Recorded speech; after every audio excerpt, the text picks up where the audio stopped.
Alors je vous propose qu'on entre maintenant dans le dernier quart d'heure de notre débat, qu'on se penche sur une réflexion quand même autour du droit international humanitaire, confronté à ce genre de situation. Alors, Boko Haram, mais peut-être aussi on pourra élargir le débat à d'autres groupes dans d'autres pays.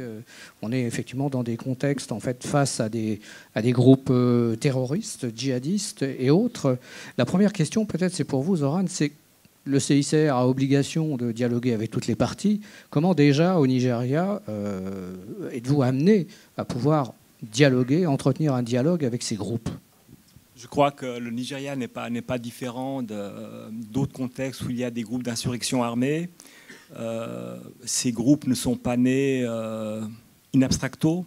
Ils ont une base populaire, ils ont une base régionale, ils ont une base locale. Le CICR cherche à parler avec tout le monde, avec toutes les formes d'autorité qu'on peut rencontrer dans les endroits où on travaille. On va parler aux autorités religieuses, on va parler aux autorités civiles.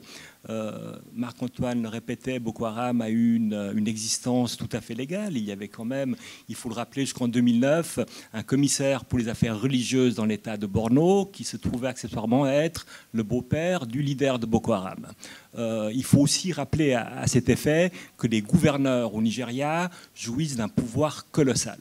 Donc, penser que c'est uniquement le pouvoir central qui peut influer sur ce qui se passe sur le terrain, c'est un peu trop court. Les gouverneurs ont un pouvoir et malheureusement, dans le cas de Borno, une responsabilité énorme dans ce qui se passe. Un président ne peut pas faire ce qu'il veut à Borno. Il est obligé de passer par le gouverneur. C'est le système fédéral.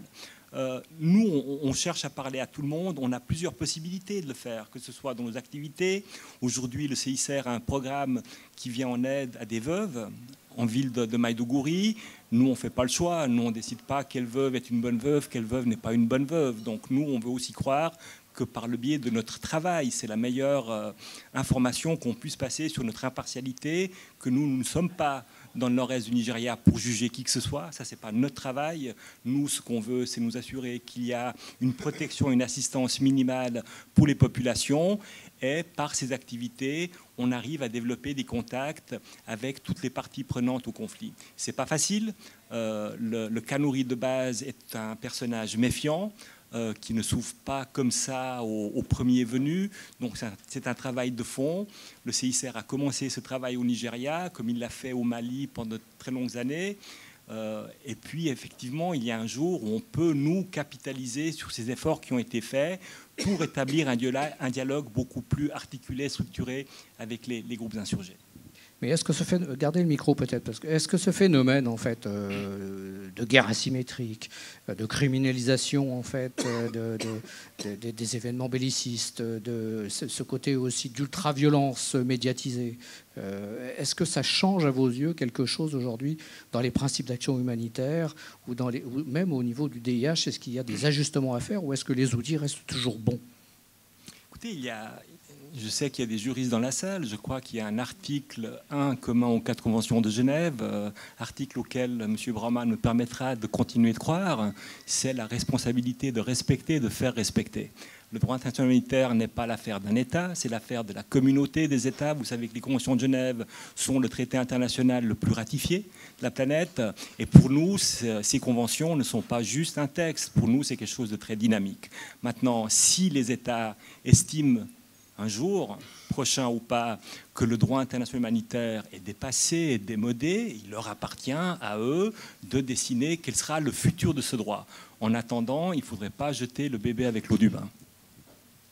Ronnie Broman, puisque vous avez le micro, alors du point de vue de l'humanitaire, voilà, est-ce que ces nouvelles formes en fait, d'action de guerre, d'action de violence, d'impact sur les populations, est-ce que ça change quelque chose aussi dans l'approche humanitaire? Non. Ce qui change l'approche humanitaire, c'est essentiellement un certain type de nouveaux dangers auxquels on est confronté, à savoir la prise d'otages. Ça n'est pas nouveau en soi, des prises d'otages, on en a connu dans l'histoire. Ce qui est nouveau, c'est la fréquence avec laquelle elles se produisent et, disons, notre possibilité d'identifier un certain nombre de territoires sur lesquels le risque de prise d'otage devient maximum, et donc territoire dont on a tendance à se retirer, ou en tout cas à se mettre à distance. Parce que la prise d'otage pour une organisation humanitaire, comme pour d'ailleurs n'importe quel groupe, c'est d'une certaine manière pire que l'assassinat. L'assassinat, c'est quelque chose de définitif, ce que n'a pas la prise d'otage. On peut toujours espérer récupérer naturellement les otages, mais il y a quelque chose, disons, d'une certaine manière de clair, de bordé. Pardonnez-moi cette expression, c'est pas de façon cynique que je le dis, c'est de façon, disons, c'est une observation presque empirique. Une fois qu'on a été tué, on est mort. Tandis que les prises d'otages maintiennent les organisations dans une espèce de tension permanente, avec une prise au chantage, avec des pressions qui s'exercent. C'est vraiment une façon d'entamer, enfin presque de pourrir la vie d'un groupe que de le tenir par ces biais-là, donc par ces voies-là. Donc ça change de fait notre démarche. Mais peut-être je voudrais dire un mot, car la question du droit humanitaire m'intéresse énormément aussi. Je voudrais dire que le droit humanitaire a toujours été à la fois malmené et malmenant. Il faut toujours le contextualiser, pas le prendre comme une espèce d'absolu qui est le respect de la vie humaine, qu'on aimerait voir vivre de manière immuable au travers des siècles et des situations. Mais dans la pratique, ça n'est pas comme ça que ça se passe. J'ai par exemple en tête le fait que le droit humanitaire, il ne s'adressait pas à l'humanité, contrairement à ce que l'on dit, il s'adressait aux nations civilisées. Donc pendant un certain temps, pendant plusieurs décennies après la mise en place du droit humanitaire, les sauvages pouvaient être traités comme des sauvages, c'est-à-dire tués par exemple à coups de balles explosives, tandis qu'entre nations civilisées, on se réservait le droit d'interdire certaines munitions et certaines pratiques de guerre. Donc le massacre de masse était bon pour les animaux humains qui étaient les sauvages, mais ils devaient être épargnés, etc. Donc bon, c'est simple. Ce que je dis là n'est pas du tout pour stigmatiser, enfin pour me moquer du droit humanitaire, c'est simplement pour contextualiser, historiciser un peu cette pratique. Et aujourd'hui, le DIH n'est pas en cause. Encore une fois, ce qui est en cause, ce sont les dangers auxquels on est exposé dans ce type de situation. Oui, mais je reviens sur les... Juste une petite réaction sur le livre. Je pense qu'en réalité, le droit international humanitaire, du 164, à partir de 164, c'est toujours adressé à l'humanité, sauf qu'à l'époque, on comprenait l'humanité comme étant uniquement des nations civilisées. Non, enfin bon, oui, pas tout à fait. Oui. Enfin, disons les. Oui. Brièvement, Ronnie, juste quand même une petite remarque. Ce genre de situation, en fait, qu'on voit aujourd'hui sur le terrain, aboutit aussi dans un certain nombre de pays à ce que les humanitaires sont obligés eux-mêmes de se protéger avec des gardes armés, par exemple. Est-ce que c'est pas quelque part quand même nouveau? Non, ça les. Est-ce que ça ne crée pas une nouvelle frontière armées, la première fois que, d'ailleurs c'est MSF et le CICR à peu près conjointement qui ont eu recours, même si c'était de façon différente, c'était en Somalie en 91. Donc ça fait déjà près de 25 ans, il y a déjà presque 2 générations d'humanitaires qui se sont succédées depuis qu'on a recouru aux gardes armées. Je dirais qu'au contraire, aujourd'hui on recourt moins, me semble-t-il. Enfin, là c'est peut-être... un peu approximatif ce que je dis, mais empiriquement, il me semble qu'on recourt moins aux gardes armés aujourd'hui qu'on ne l'a fait au début des années 90. Laurent Viguier, alors sur cette question effectivement de la question de la responsabilité, cette question aussi éventuellement des sanctions et des perspectives à donner à tout cela. J'étais déjà dans un terrain de compétences relatives sur les questions de développement. Alors là, vous m'attirez sur un terrain sur lequel je suis encore moins compétent. Quelle est la responsabilité des États lorsqu'on rassemble à Paris une conférence sur ce type? L'accès, nous le défendons et nous sommes forcément dans une situation de schizophrénie relative parce que nous souhaitons aussi protéger nos ressortissants. Et donc quand les organisations humanitaires les plus en pointe, dont MSF, sont portés par des Français, ça nous pose un vrai problème de sécurité de les voir opérer dans ces zones. La prise d'otage, effectivement, pour nous, est probablement, comme vous le disiez, pire qu'un accident, qu'un attentat, qu'un assassinat, parce que ça pose un vrai problème de prise en otage, non pas simplement d'individus, mais d'une intention qui est incarnée par ces individus et par ces groupes. Sur la question, et quant aux sanctions pénales, comme Marc-Antoine le disait, quand la CPI est en train de s'intéresser à la situation du Nigeria. Donc encore une fois, je parle de mon propre